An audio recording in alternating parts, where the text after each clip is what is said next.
and the turkey, don't bother. Time now for our last guest of 1988, and as Christmas is the time for a bit of a laugh, a bit of a drink and a visit from an old chum, then who better to invite on than the man who embodies all three. Please welcome Captain Kinky himself, Mr. Peter Cook.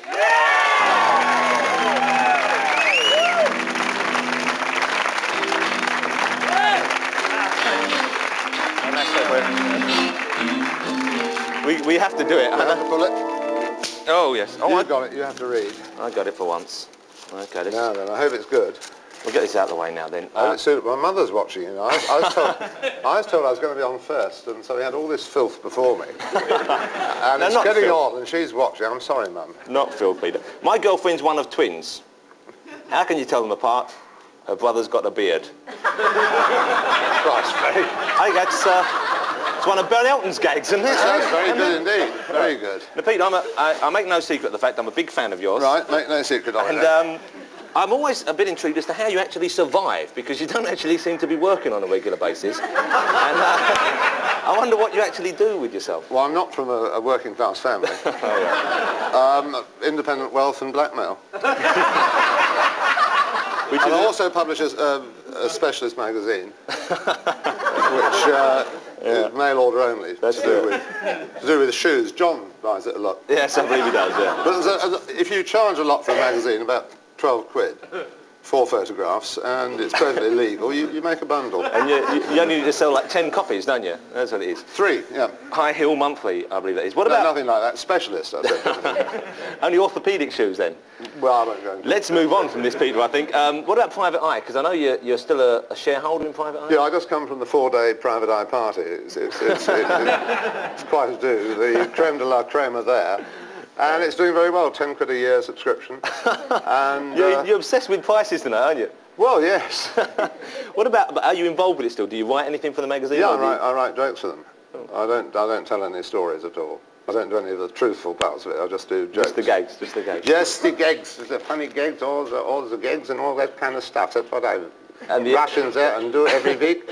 2 days a week I'm doing the gags. All the time the gags and the hard stuff, yeah. It's great fun. And the occasional funny accent. Let's yes, not forget. The accent doesn't come across well in print at all. No. What about commercials? Because I believe you've just done a commercial in America, haven't you? Yes, I did a commercial for Diet Coke. Because Coca-Cola are mounting a big campaign, because it has been a bit of a challenge from Diet Pepsi. As you know, Diet Pepsi, in a really a panic bid, signed Michael Jackson and Mike Tyson, and Coca-Cola very wisely selected me to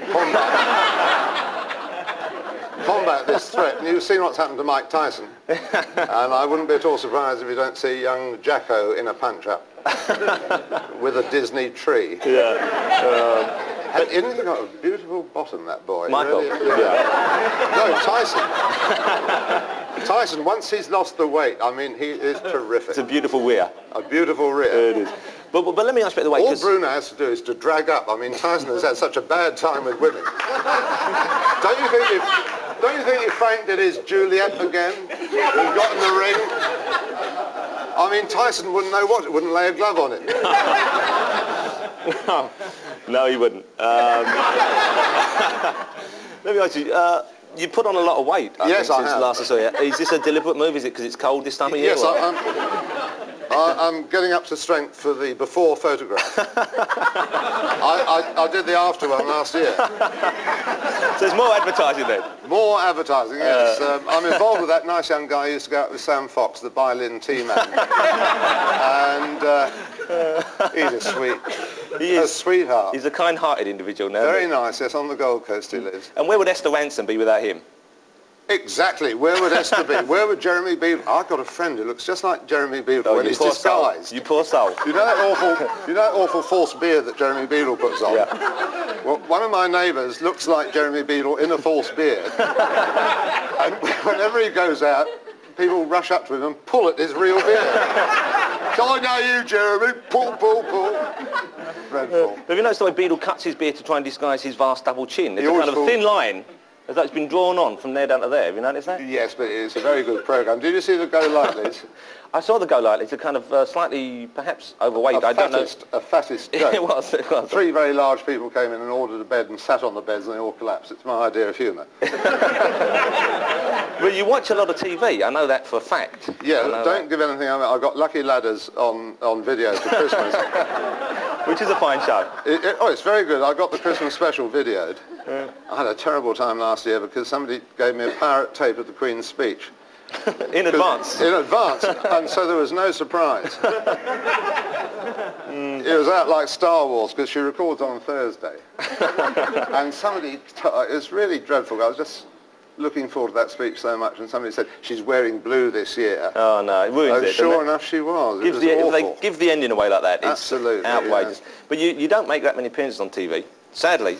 No, I don't. But you're on Whose Line Is It Anyway, which we had Paul Merton on earlier, who was also on it. Yes. That must be a nerve-wracking show to do. It's very nerve-wracking to have to learn all those lines. Because you only have a week to learn that stuff. Yeah. Nerve-wracking. Oh boy. They're going to love us tonight, aren't they? Now, are you a health-conscious kind of person? Do you work out or...? I'm a conscious type of person. No, not health, no. But Peter, you know what's happened. We've run out of time. You've run out of time. I've run out of health. It's a nice coincidence.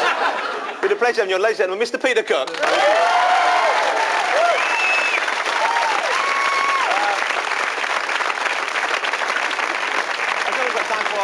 This evening. I'd like to thank all my guests tonight, Paul Merton, Mr. Peter Cook, of course, the Del Rubio triplets, Nick Lowe and Dr. Santa Scroat. And to sing us out, I'd like to wish you all a